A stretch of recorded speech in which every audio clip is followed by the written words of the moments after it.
Sudah suara.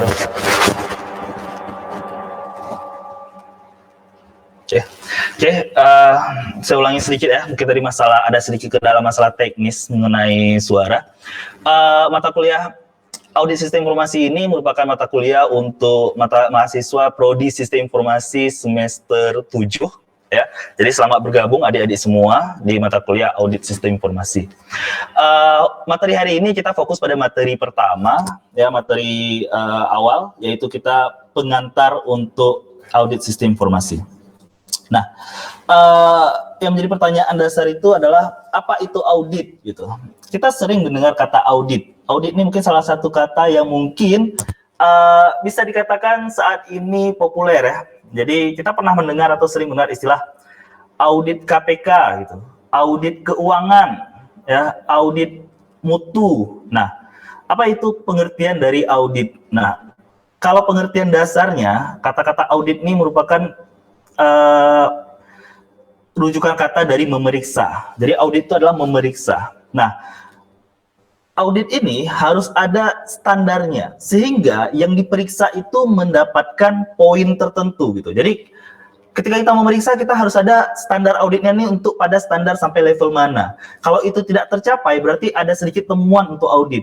Karena tidak kesesuaian antara yang seharusnya dijalankan oleh sistem dengan yang terjadi.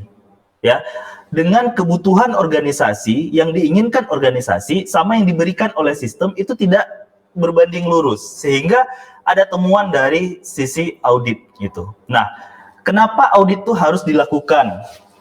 Nah, perlu digarisbawahi bahwa sistem informasi merupakan aset bagi perusahaan.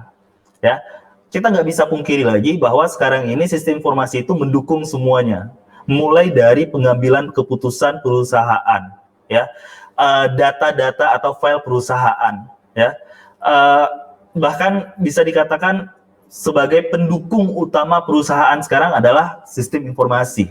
Nah, kenapa kita perlu audit? Karena sering terjadi kendala sistem informasi ini kehilangan data. Ini paling sering nih, ya, paling sering terjadi kehilangan data. Terlebih kalau misalkan data penting. Kita asumsikan misalkan kampus aja, ya, apabila kampus aja nih, kampus ini mempunyai data sebagai pondasi awal. Jadi misalkan mahasiswa yang udah kuliah selama 6 semester, ya, 3 tahun atau 4 semester atau 8 semester, 4 tahun. Nah, data dari semester awal sampai semester akhir, ya, bayangkan kalau terjadi kehilangan data, sedangkan data secara manual ada, tapi secara sistem hilang. Bayangkan data secara manual itu harus dicari kembali, dicek kembali. Bayangkan berapa banyak waktu yang dibutuhkan hanya karena sistem yang crash, sistem yang error. Oleh karena itu, perlu dilakukan audit secara berkala untuk menghindari hal-hal seperti ini.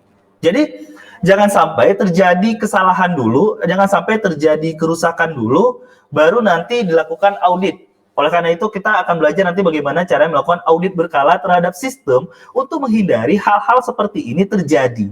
Gitu. Nah, dalam mengimplementasikan sistem informasi harus ada suatu tolak ukur untuk mencegah terjadi hal-hal yang tadi saya ceritakan. Nah, agar pengoperasian sistem ini berjalan efektif dan efisien. Nah, tolak ukur yang saya katakan ini, tolak ukur yang disampaikan ini menjadi patokan untuk dilakukannya audit.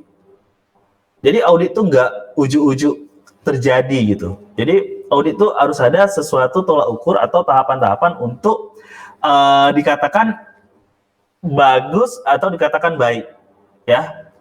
Jadi sesuatu itu dikatakan bagus atau baik itu harus ada patokannya, harus ada harus ada indikator atau harus ada indikasinya, apakah dia akan baik atau tidak. Oke. Nah, dasar dari dilakukannya audit, oke, saya akan ceritakan dasar dari kenapa sih perlu dilakukannya audit.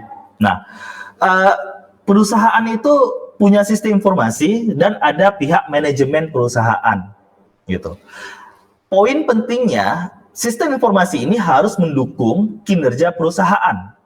Itu poin pentingnya, ya. Jadi sistem informasi kalau tidak mendukung perusahaan, ya, kinerja perusahaan, pencapaian perusahaan, berarti ada yang salah sama sistem informasi ini. Atau bisa jadi sistem informasi ini sebenarnya tidak dibutuhkan karena dia tidak mendukung kinerja dari perusahaan. Nah, gimana caranya sistem informasi ini meyakinkan pihak manajemen perusahaan agar perencanaan organisasi sesuai dengan perencanaan dan tujuan.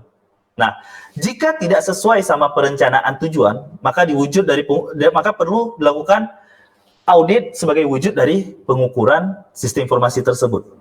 Ya, jadi kalau misalkan contoh nih, ada suatu perusahaan yang ingin mengembangkan atau mau expand atau mau melebarkan perusahaannya di salah satu wilayah tertentu. Ya, jadi misalkan di Aceh nih, di Aceh perusahaan ini sudah besar di Banda Aceh. Jadi kita mau gimana sih supaya perusahaan ini buka cabang di beberapa daerah. Nah, kalau kita tidak menggunakan sistem informasi, maka akan menjadi kendala ketika mengambil keputusan. Kalau kita misalkan punya sistem informasi, kita tinggal melihat data konsumen dari daerah mana yang paling sering memakai jasa dari perusahaan kita.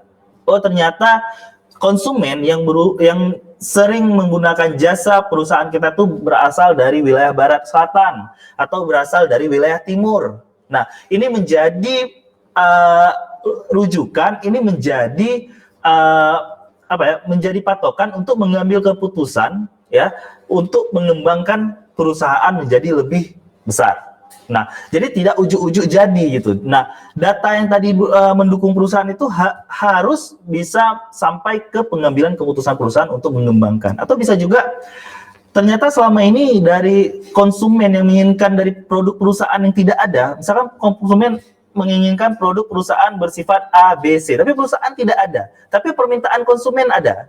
Oleh karena itu, solusinya adalah perusahaan bisa mengembangkan perusahaannya dari keinginan konsumen. Jadi tidak lagi perusahaan itu tebak-tebakan.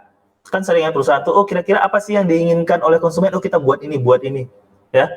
Karena tidak ada di situ rujukan data. Karena tidak ada rujukan data, tidak ada sistem informasi, tidak ada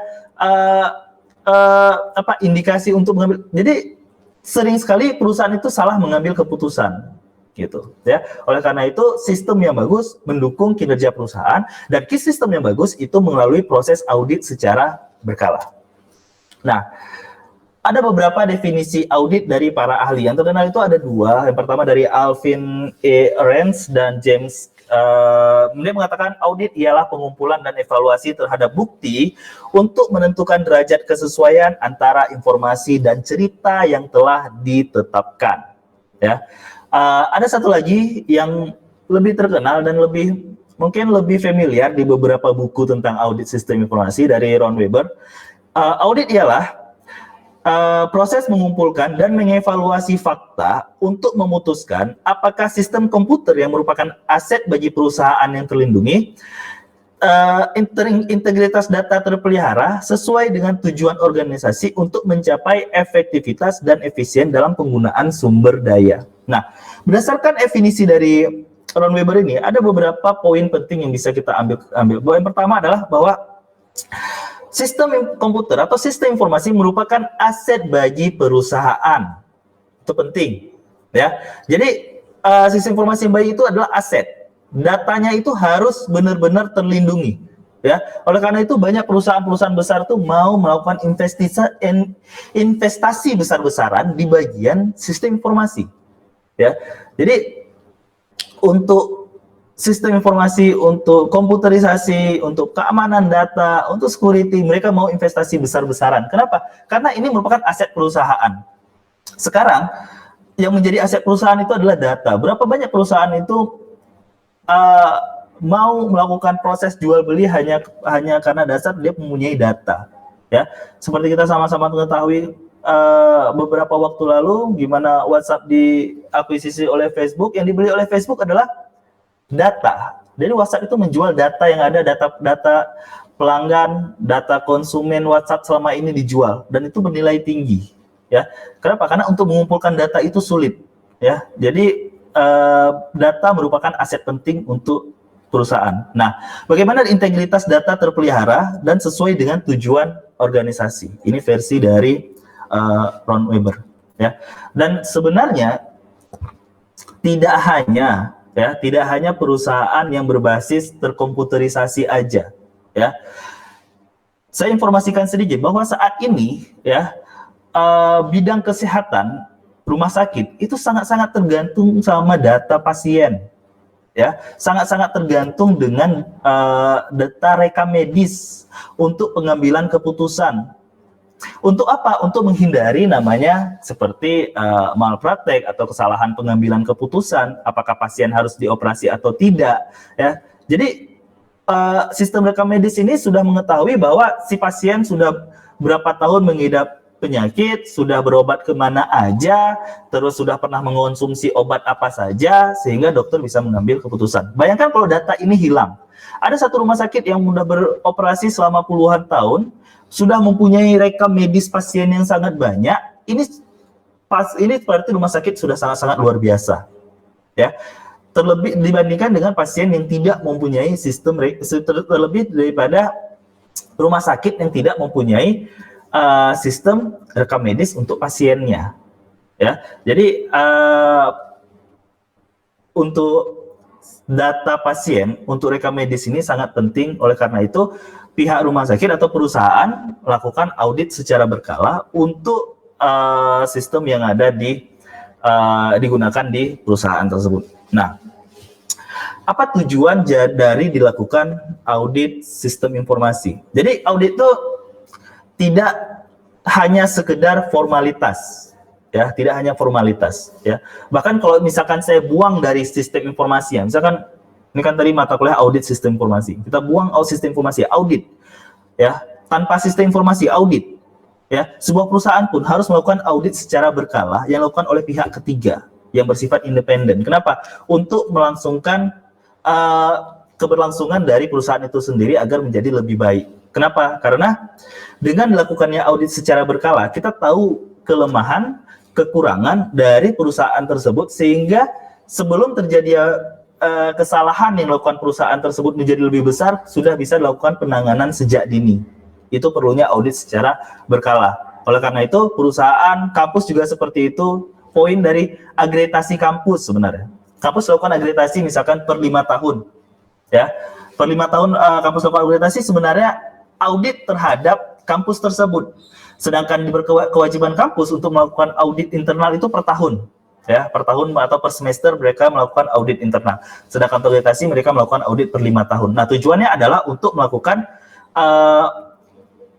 penanganan secara dini mengenai kesalahan-kesalahan atau kekurangan-kekurangan, sehingga kampus bisa melakukan pengembangan ke depan menjadi lebih baik. Nah, demikian juga dengan sistem informasi.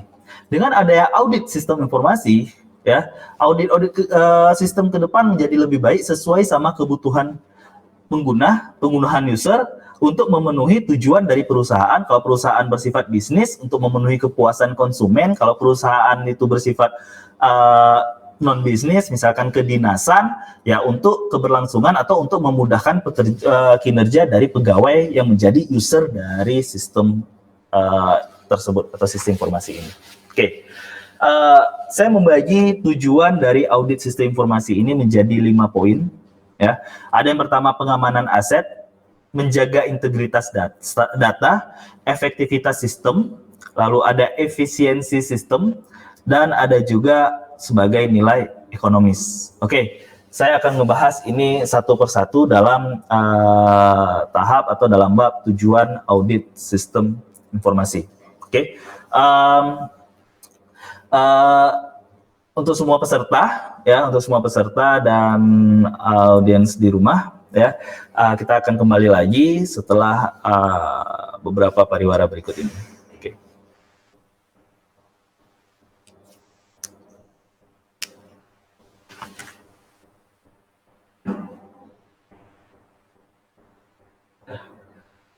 Nah,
Ya, 10 detik.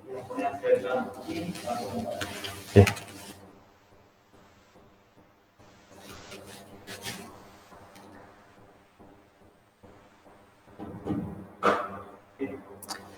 Oke, jumpa kembali lagi bersama saya ya di mata kuliah Audit Sistem Informasi dalam acara e-learning live UB on TV Universitas Ubudiyah Indonesia.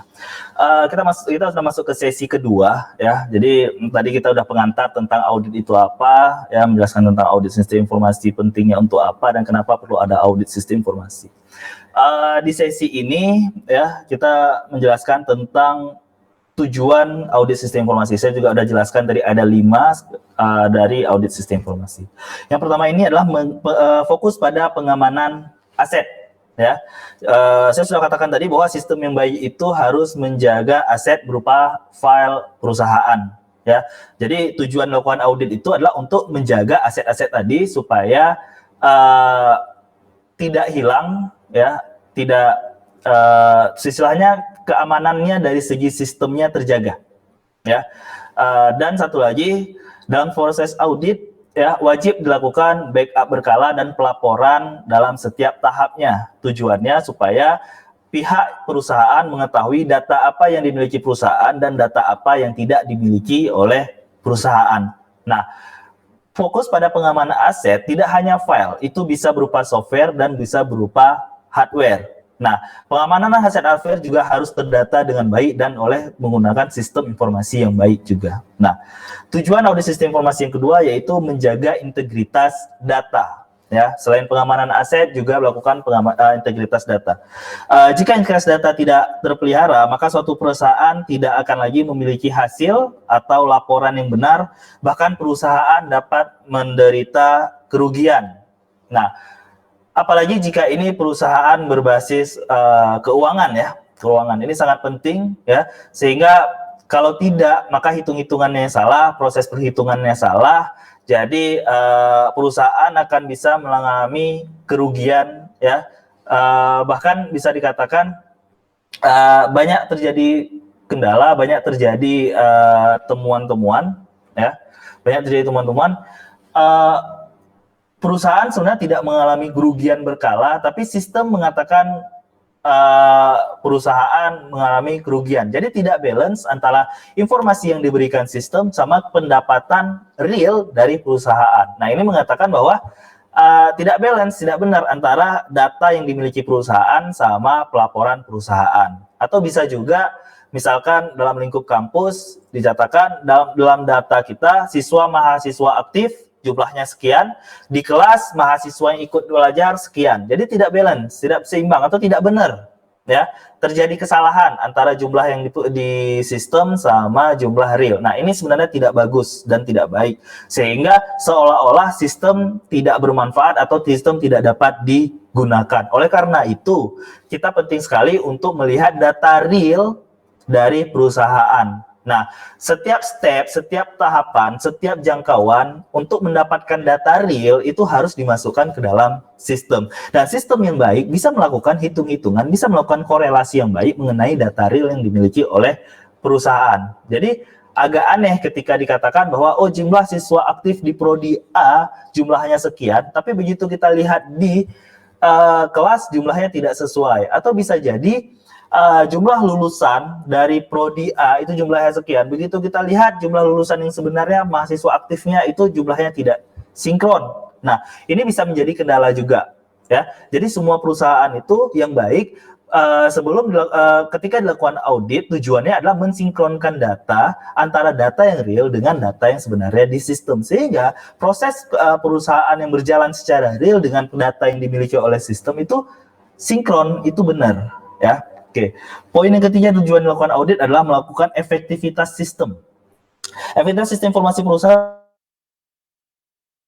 keputusan, ya. Suatu sistem informasi dapat dibuat efektif bila sistem informasi itu telah sesuai dengan kebutuhan user.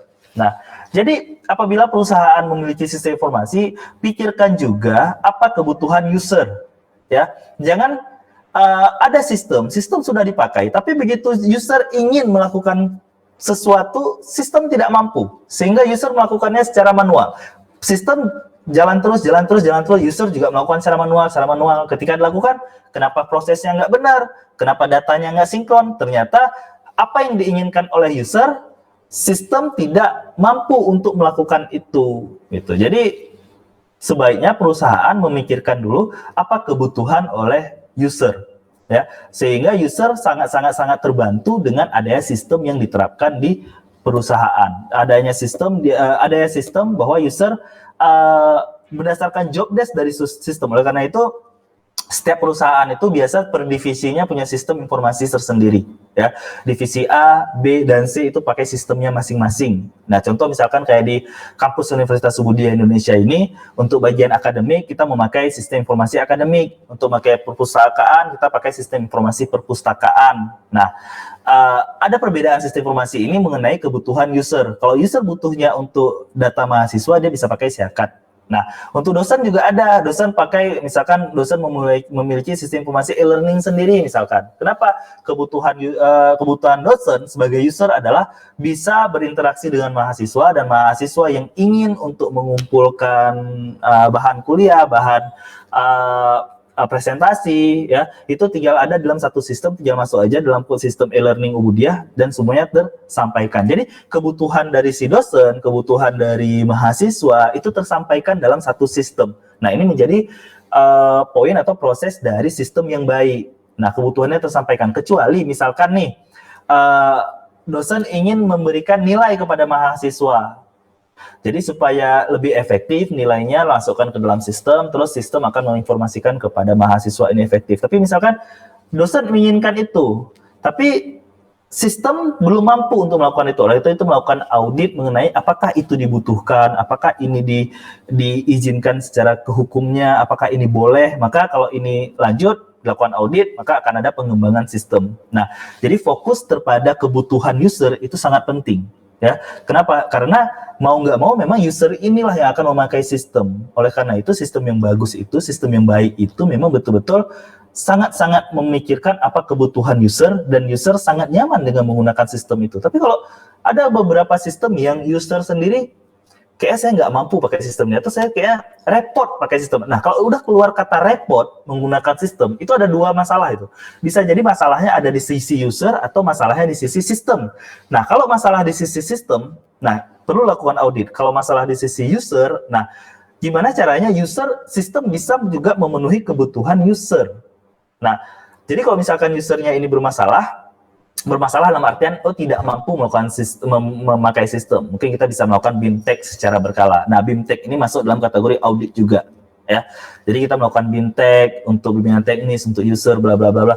Jadi sehingga nanti user ini mampu dan sudah bisa memakai sistem secara baik dan benar. Oke. Poin keempat, ya, tadi ada 3. Yang pertama pengamanan aset, menjaga integritas data, efektivitas sistem. Poin keempat yaitu efisiensi sistem. Tujuan dari audit sistem informasi. Efisiensi sistem mengevaluasi apakah efisiensi sistem masih memadai atau harus menambah sumber daya. Karena suatu sistem dapat dikatakan efisien jika sistem informasi dapat memenuhi kebutuhan user dengan sumber daya informasi yang minimal. Ya, jadi penambahan sumber daya harus dilihat dari segi efisiensi. Jadi tidak semuanya harus ditambahkan sumber dayanya, tidak harus. Jadi kadang-kadang untuk menjalankan suatu sistem itu tidak perlu memakai spek yang tinggi, tapi perusahaan kadang-kadang karena ketidaktahuannya menggunakan spek yang tinggi. Nah, ini juga sering terjadi. Bahkan bisa dikatakan paling sering temuan di perusahaan berbasis kedinasan oleh KPK ini poinnya dari bagian ini gitu, ya. Misal setelah dilakukan audit ternyata kebutuhan sistem hanya 1 miliar, tapi dana yang dikeluarkan sampai 4 miliar. Jadi ada temuan hasil audit. Nah, ini juga timbul masalah. Kenapa? Karena tidak kesesuaian antara kebutuhan sama pemakaian, sehingga dari segi efisiensi sistem ini tidak benar. Oleh karena itu, sistem yang efektif dan efisien adalah menggunakan kebutuhan sesuai sama berjalannya perusahaan. Jadi perusahaan membutuhkan apa, membuat poin yang paling minimalis lah. Poin minimalis dan keinginan perusahaan jalan itu paling baik. Itu disebut dengan efisiensi sistem. Nah, tujuan dari audit sistem informasi yang kelima, yang terakhir, yaitu ekonomis. Nah, ekonomis ini mencerminkan kalkulasi untuk rugi dari cost atau benefit yang lebih bersifat kuantifikasi nilai moneter atau uang. Ya, jadi sebenarnya investasi perusahaan untuk sistem informasi secara besar-besaran juga tidak benar kalau sistem itu tidak digunakan secara efektif atau tidak sesuai sama keinginan perusahaan. Yang paling penting adalah keinginan perusahaan. Oleh karena itu, dalam proses audit, ya, itu kita melakukan penilaian dari segi kebutuhan keuangan. Jadi kalau misalkan berapa budget yang digunakan untuk membuat sistem informasi ini, dan kita akan melihat hasil akhir dari informasi itu, sistem informasi itu, ya. Jadi kalau misalkan sistem informasi itu menggunakan budget sekian ratus juta, kita akan melihat hasilnya seperti apa sih dari sekian ratus juta itu, menggunakan apa, poinnya apa aja, hardware-nya apa aja, sistem pendukungnya bagaimana, keamanannya bagaimana, database-nya bagaimana, menggunakan cloud seperti apa. Nah, poin-poin itu semua akan dinilai efektif atau tidaknya dilihat dari sisi ekonomis, benar atau tidaknya dalam hal pemakaian. Sering terjadi ketika udah investasi besar-besaran untuk sistem informasi, ternyata informasinya tidak dipakai sama sekali oleh perusahaan. Ini sering sekali terjadi, dan saya sering sekali menemukannya. Ya, jadi sudah melakukan investasi besar-besaran, sudah membeli besar-besaran, tapi tidak efektif, ya, tidak digunakan sistem informasi tersebut. Ya, contoh kayak misalkan, contoh seperti mahasiswa rata-rata sekarang punya sistem informasi untuk melihat nilai mereka, untuk melihat transkrip nilai mereka, untuk melihat riwayat mereka perkuliahan, bahkan untuk sampai pembayaran SPP, penunggakan, semua-semuanya. Tapi yang menjadi pertanyaan, apakah aplikasi itu dipakai atau tidak, kan? Berapa banyak mahasiswa yang sebenarnya tidak mau memakai aplikasi ini hanya karena ya tadi repot, tapi padahal perusahaan sudah melakukan investasi besar-besaran terhadap sistem informasi tersebut. Nah, audit untuk sisi ekonomis ini sangat buruk. Ya, yang harus dilakukan adalah karena sudah investasi besar-besaran, bagaimana caranya? Ya, aplikasi harus digunakan. Aplikasi tetap harus digunakan. Oleh karena itu kita melakukan audit untuk melihat apa alasan sehingga aplikasi itu tidak mau digunakan oleh mahasiswa. Ya, oleh karena itu sisi dari ekonomis untuk mencerminkan kalkulasi kerugian karena sudah investasi besar-besaran terhadap sistem ini merupakan salah satu poin penting dari tujuan dilakukannya audit terhadap sistem. Nah, ini saya skip dulu. Oke. Bidang ilmu yang berkaitan dengan audit sistem informasi. Oke, saya kembali ke depan dulu sebentar. Nah, di poin ini, siapa yang melakukan audit? Ini menjadi pertanyaan. Siapa sih yang melakukan audit dalam suatu perusahaan? Ya, umumnya ada dua. Nah, penggunaannya tergantung kebutuhan. Poin yang pertama yaitu internal audit. Internal audit dilakukan oleh atau atas nama organisasi itu sendiri, biasanya untuk manajemen review atau tujuan internal perusahaan. Nah, internal audit itu biasa dilakukan per periode, bisa 6 bulan sekali, bisa 3 bulan sekali, atau bisa setahun sekali, internal audit. Nah, internal audit itu yang mengaudit adalah perusahaan sendiri. Tapi, auditor harus independen. Artinya independen, walaupun dia orang yang dibayar di perusahaan tersebut, digaji di perusahaan tersebut, dia tetap harus harus menginformasikan temuan-temuan yang didapat dari perusahaan tersebut dan harus dilaporkan kepada pihak berwenang, atasan dari perusahaan tersebut untuk mengembangkan perusahaan menjadi lebih baik. Nah, internal audit ini penting. Ya, gimana sebenarnya internal audit itu adalah menjaga keberlangsungan sistem. Nah, berapa banyak sistem yang ditemukan kerusakannya itu sudah kehilangan data. Ketika data dah hilang baru, pas dicek, wah kenapa data ini hilang? Oh ternyata kena virus. Oh kenapa data ini hilang? Oh ternyata sistem yang dilakukan backup selama ini tidak berkala. Ya, Jadi seharusnya sudah lakukan backup secara otomatis, tidak lakukan backup secara otomatis, atau tidak lakukan backup secara berkala, sehingga kendalanya data hilang pada satu periode tertentu.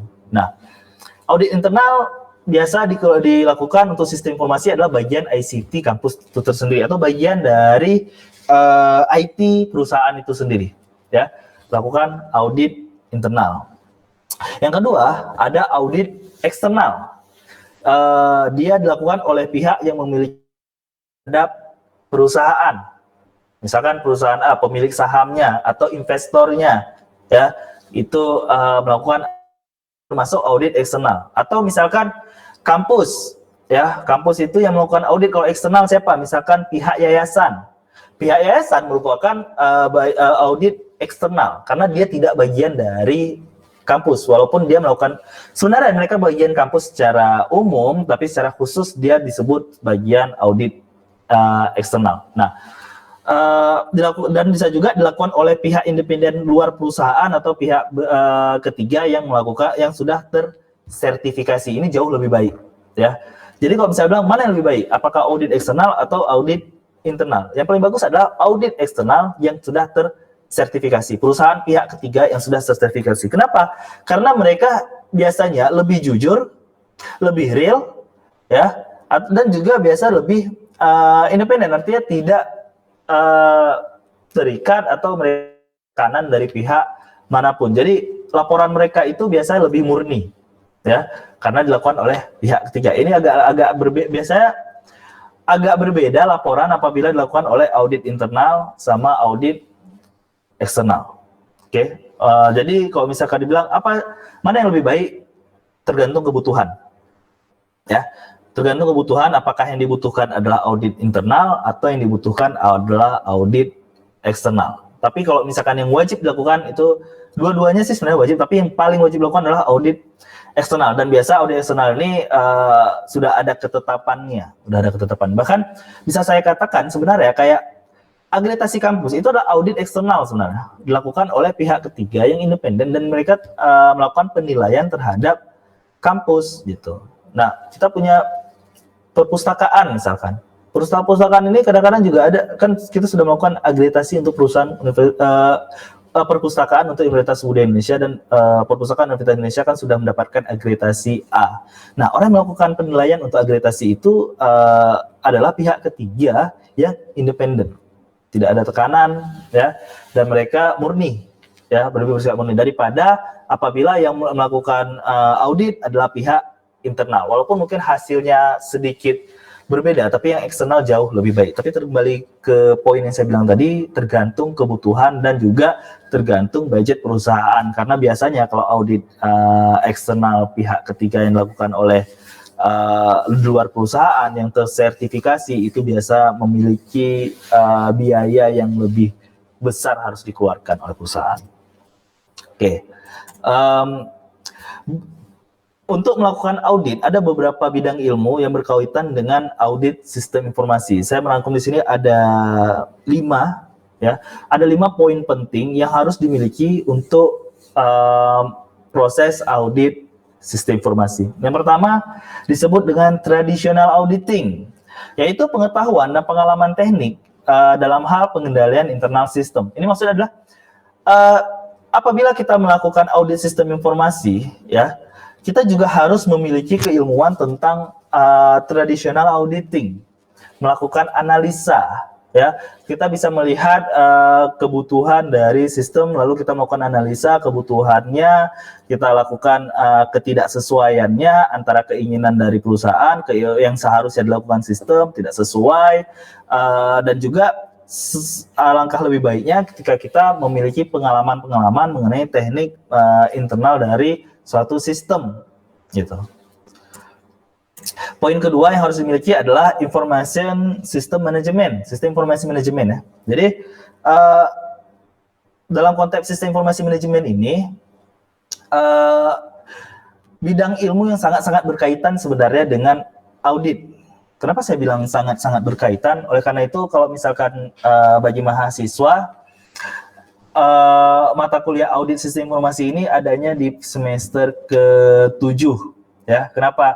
Karena mahasiswa harus dulu lulus mata kuliah analisa sistem, pengembangan sistem, pemodelan sistem, sistem informasi manajemen. Kenapa? Karena di poin-poin tersebut kita akan belajar bagaimana tentang analisis sistem, perancangan sistem, programming, testing, dan implementation. Nah, keilmuan-keilmuan ini sangat kita pakai pada saat kita melakukan proses audit.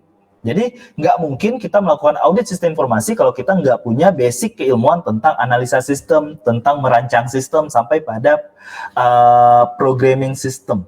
Ya, jadi kalau bisa bilang kalau kita melakukan audit sistem informasi kita harus bisa pemrograman. Baiknya iya.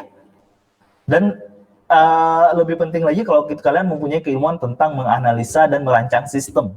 Ya, jadi dalam hal perancangan sistem kita tahu bahwa apa sih yang ketinggalan dalam hal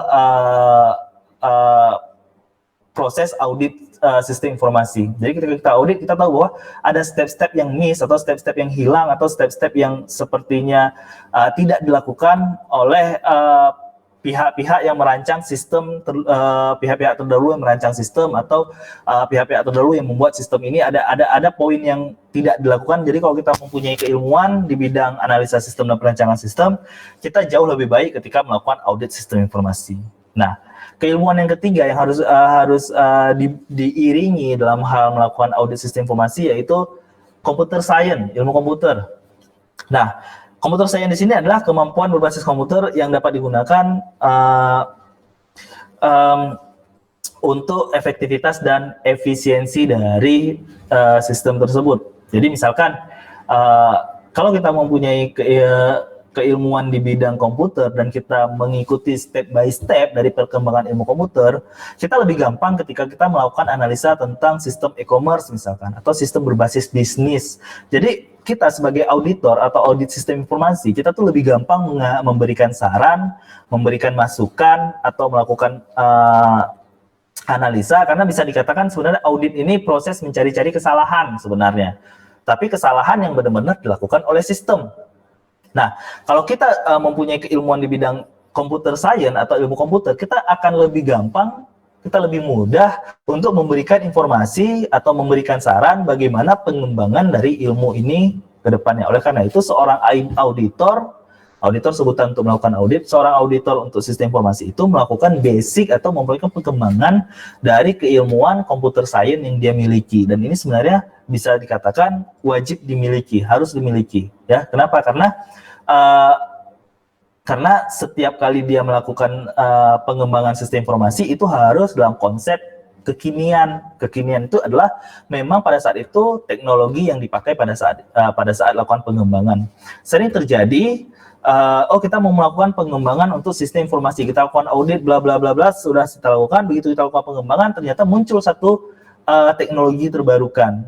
Nah, ini terjadi kenapa? Karena auditor mungkin tidak memiliki keilmuan di bidang computer science yang mumpuni. Jadi ketika dia melakukan pengembangan sistem, ternyata itu merupakan sistem informasi atau teknologi yang sudah ditinggal satu langkah ke belakang. Oleh karena itu penting bagi seorang auditor yang melakukan audit terhadap sistem informasi untuk mengembangkan keilmuan di bidang computer science. Oke. Baik, selanjutnya ada accounting information system, sistem informasi akuntansi. Mungkin jadi pertanyaan ya, kenapa melakukan audit sistem informasi harus memiliki keilmuan sistem informasi akuntansi? Ya, ini kalau misalkan kita garis lurus di prodi kita ya, prodi sistem informasi Universitas Sumbude Indonesia, mata kuliah sistem informasi akuntansi ini di awal-awal semester 1, semester 2 kita belajar tentang ekonomi, akuntansi, tentang bisnis ya, kita belajar itu. Nah, tujuannya adalah ya kalau kalian menjadi seorang auditor untuk audit sistem informasi, kalian harus memiliki ilmu di bidang sistem informasi akuntansi. Kenapa? Untuk melakukan perhitungan mengenai pengeluaran terhadap aset dan keuntungan terhadap perusahaan. Jadi audit sistem informasi ini enggak ujuk-ujuk audit buat, enggak. yang setiap kali kita melakukan pengembangan sistem itu betul-betul harus digunakan perusahaan sehingga keuangan yang dikeluarkan perusahaan tidak sia-sia. Ingat, auditor itu bertanggung jawab terhadap pengeluaran yang akan dilakukan perusahaan setelah dilakukan audit. Kalau setelah dilakukan audit ternyata berdasarkan saran dari auditor dilakukan pengembangan sistem tapi sistem yang tidak terpakai dan terjadi kerugian untuk pengembangan sistem investasi yang tidak terpakai, auditor bertanggung jawab. Oleh karena itu, seorang auditor harus melakukan hitung-hitungan mengenai keuntungan jika sistem informasi ini diimplementasikan atau jika sistem informasi ini berjalan. Tapi kalau misalkan sistem informasi berjalan, tidak ada keuntungan, tidak ada feedback terhadap perusahaan, ini masuk kategori sebagai sistem yang buruk atau sistem yang tidak baik.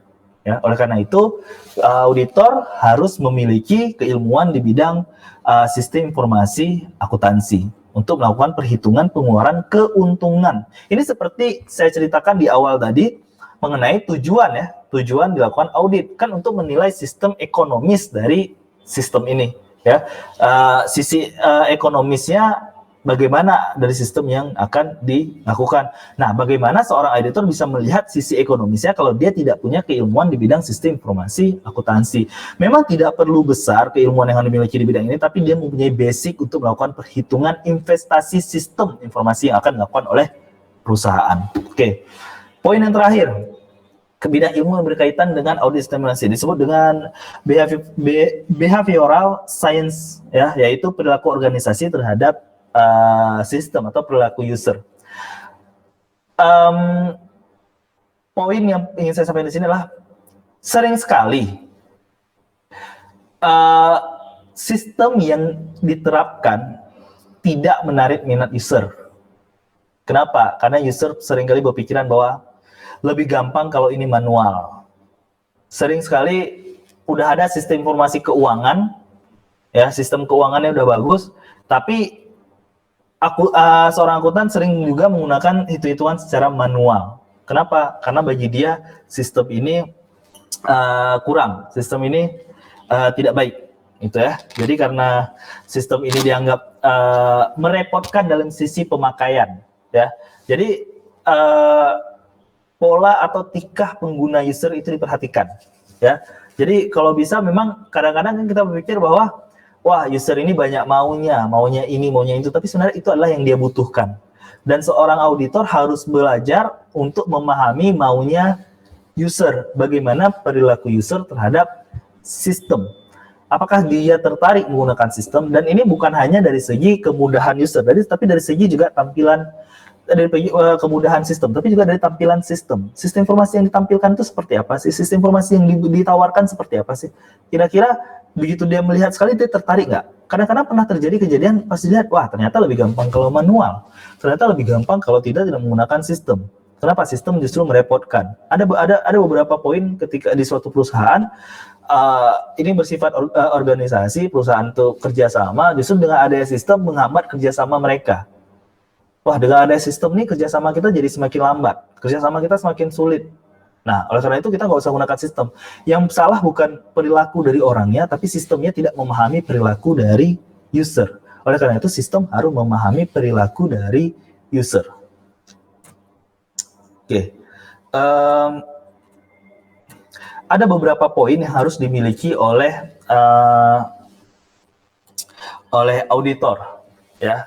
Jadi auditor itu mempunyai 5 prinsip yang harus dilakukan dan harus ditaati. Ini auditor yang baik. Auditor yang baik itu harus punya 5 poin ini ketika dia melakukan audit. Nah, ini buat kalian nanti, saya akan kasih tugas untuk melakukan audit pada salah satu sistem yang ada di Universitas Ubud Indonesia. Ya, kita sama-sama tahu bahwa Universitas Ubud Indonesia salah satu kampus yang mempunyai banyak sekali sistem informasi, mulai dari perkuliahan, bahan perpustakaan sampai untuk manajemen kita melakukan monitoring mahasiswa, ya. Jadi saya akan memberikan tugas untuk melakukan audit terhadap sistem-sistem yang ada di kampus Universitas Ubud Indonesia. Oleh karena itu, ada beberapa prinsip yang harus kalian miliki ketika kalian melakukan audit terhadap sistem informasi, apapun sistem informasinya itu. Yang pertama, ethical conduct saya itu berdasarkan pada profesionalisme, kejujuran, integritas, kerahasiaan, dan kebijaksanaan. Jadi, auditor yang baik itu memiliki nilai profesionalisme, ya, kejujuran, dan juga integritas dan menjaga kerahasiaan. Jadi tidak boleh itu, apalagi kalau misalkan kalian merupakan seorang yang melakukan perusahaan pihak ketiga, ya. Kalian seperti yang saya bilang tadi, kalian pihak ketiga yang dibayar oleh perusahaan tersebut untuk melakukan audit. Kalian akan mendapatkan kecacatan atau kalian akan mendapatkan kekurangan atau bisa kalian mendapatkan kesalahan-kesalahan yang dilakukan oleh perusahaan. Tapi etikanya kalian seorang auditor, kalian harus menjaga kerahasiaan dan kalian harus jujur. Ini merupakan bentuk dari profesionalisme kerja, ya. Walaupun kalian tahu bahwa perusahaan itu kemarin melakukan penipuan untuk bla bla bla, atau perusahaan tersebut sistemnya ini, atau perusahaan tersebut tidak balance antara keuangan, atau bisa jadi perusahaan tersebut mengalami kerugian bla bla bla berdasarkan sistem yang kalian audit. Tapi kalian tetap tidak boleh memberitahukan itu kepada pihak di luar perusahaan. Hasil laporan kalian itu hanya boleh diketahui oleh bagian pemilik perusahaan yang berwenang, ya. Dan kalian harus profesionalisme ketika mengetahui atau mendapatkan temuan-temuan tersebut. Yang kedua merupakan fair presentation, ya. Ketika kalian melaporkan kepada atasan, kalian harus jujur dan akurat dari segi datanya, ya. Jadi kalian tidak bisa perusahaan tersebut kalian bagus-baguskan atau kalian tinggikan nilainya. Enggak, kalau emang jelek ya kalian harus laporkan. Kenapa? Karena memang auditor itu memang seperti itu, ya. Kalian dibayar untuk mendapatkan temuan-temuan untuk pengembangan perusahaan menjadi lebih baik. Bayangkan kalau misalkan kalian melakukan presentasi tapi tidak fair. Kalian melakukan presentasi tapi yang katakan tuh bagus. Ketika didapatkan temuan ternyata tidak seperti yang kalian katakan. Nah, kalian seorang auditor itu nilai dari profesionalismenya kan diragukan, ya. Artinya tidak bisa dipercaya lagi nilai profesionalisme kalian karena kalian tidak fair dalam hal melakukan presentation. Nah, yang poin ketiga yaitu melakukan professional care, yaitu mengimplementasi dari kesungguhan dan pertimbangan yang diberikan. Jadi gini, ketika kalian diberi kewenangan untuk melakukan audit, sebenarnya kalian bisa melakukan apa aja untuk perusahaan tersebut, ya. Apa aja itu maksudnya ya kalian berhak mendapatkan data apapun, ya. Jadi misalkan saya melakukan audit nih di bagian keuangan pada perusahaan A, kalian itu punya hak untuk mengetahui keuangan yang bersifat rahasia, ya, dari perusahaan tersebut. Nah, tapi kalau misalkan perusahaan tersebut melakukan pertimbangan tidak mau memberikan kepada kalian, nah kalian juga harus profesional, tidak boleh melakukan paksaan terhadap perusahaan tersebut. Jangan kalian melakukan penipuan bahwa kalau enggak nanti kami tidak bisa melakukan audit ini. Kalau enggak, nah data yang diberikan kepada kalian itu bukan milik kalian, itu harus garis bawahi, ya. Data yang diberikan kepada pihak auditor, ya, itu bukan milik auditor. Jadi auditor jangan seenaknya aja, ini perusahaan sudah ngasih data ini bisa dijual belikan, itu tidak boleh. Itu bahkan bisa menjadi suatu tindak kejahatan, tidak boleh. Jadi ada professional care di situ untuk data-data yang diberikan kepada kalian, dan kalian seharusnya lebih aware atau lebih peduli kepada perusahaan yang sudah memberikan datanya kepada kalian. Tuh. Yang keempat, sifat yang harus dimiliki atau prinsip-prinsip yang harus dimiliki oleh seorang auditor yaitu independence. Ini sudah saya akan jelaskan. Itu adalah bebas dari pengaruh dan tidak memihak. Auditor itu tidak boleh memihak, ya. Terlebih kalau ini sering terjadi kalau ini merupakan auditor internal. Auditor internal paling sering nih melakukan ini. Kenapa? Karena ngerasa bahwa saya digaji oleh perusahaan, saya dibayar oleh perusahaan. Nanti kalau misalkan saya katakan perusahaan ini jelek, bisa pengaruh ke saya, atau bisa jadi saya yang disuruh untuk memperbaiki perusahaan ini. Oleh karena itu saya akan laporkan bahwa perusahaan baik-baik aja. Nah, ini nggak boleh, ya. Auditor tidak boleh memihak kepada salah satu, bahkan itu terhadap perusahaan yang membayar dia, itu nggak boleh. Jadi harus independen. Katakan saja yang memang sudah seharusnya atau memang sebenarnya terjadi pada perusahaan tersebut, dan ini lebih baik. Kenapa?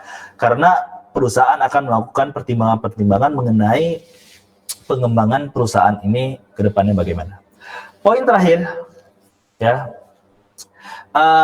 evidence based approach, yaitu mengambil keputusan berdasarkan analisa dan evaluasi. Ingat, kalian selaku editor, jadi apapun yang kalian katakan itu akan didengar, ya. Jadi kalau apapun yang katakan itu didengar, maksudnya ketika kalian melakukan audit, kalian sudah mengatakan poin A, B, C, ada temuan ini, apapun saran yang kalian berikan pada perusahaan itu akan didengar oleh perusahaan, ya. Jadi alangkah lebih baik kalau misalkan kalian sudah memberikan masukan, ya, mengambil keputusan itu berdasarkan analisa dan berdasarkan evaluasi yang sudah kalian lakukan terlebih dahulu, dan itu benar. Karena kalau kalian salah mengambil keputusan dan salah kasih saran diambil oleh perusahaan, kalian akan memiliki beban bahwa oh ternyata kemarin itu karena saran saya perusahaan melakukan ini, itu menjadi beban. Oleh karena itu kalian lebih kehati-hatian dalam hal mengambil keputusan. Oleh karena itu kalian membutuhkan beberapa keilmuan yang kemarin yang tadi sudah saya katakan dalam sistem informasi manajemen. Oleh karena itu sebenarnya auditor ini merupakan beban yang besar. Tidak semua orang bisa menjadi auditor, tapi kalau kalian punya keilmuan untuk menjadi auditor itu jauh lebih baik. Oke. Mungkin sampai di sini pertemuan kita hari ini, ya. Pertemuan kita hari ini ini masih pengantar tentang audit sistem informasi. Untuk ke depan saya akan jelaskan lebih detail lagi mengenai auditor, mengenai tata cara melakukan audit, tahap-tahap melakukan audit, dan bagaimana cara melakukan audit yang benar. Oleh karena itu kita akan bertemu lagi di pertemuan ke depan. Jika ada untuk mahasiswa-mahasiswi saya, untuk adik-adik yang mengikuti kelas saya, mungkin bisa melalui WhatsApp atau bisa melalui Japri juga jika ada pertanyaan-pertanyaan mengenai audit sistem informasi, atau bahkan kita juga sekarang sudah memiliki e-learning sendiri untuk Universitas Budi Indonesia. Untuk tanya jawab dan diskusi kita bisa melakukan via e-learning ui.ac.id. Oke. Terima kasih atas kehadiran kalian semua, terima kasih atas partisipasi dan untuk tetap hadir dalam kelas kita untuk acara e-learning live UB on TV Universitas Budi Indonesia. Oke, saya akhiri. Terima kasih. Assalamualaikum warahmatullahi wabarakatuh.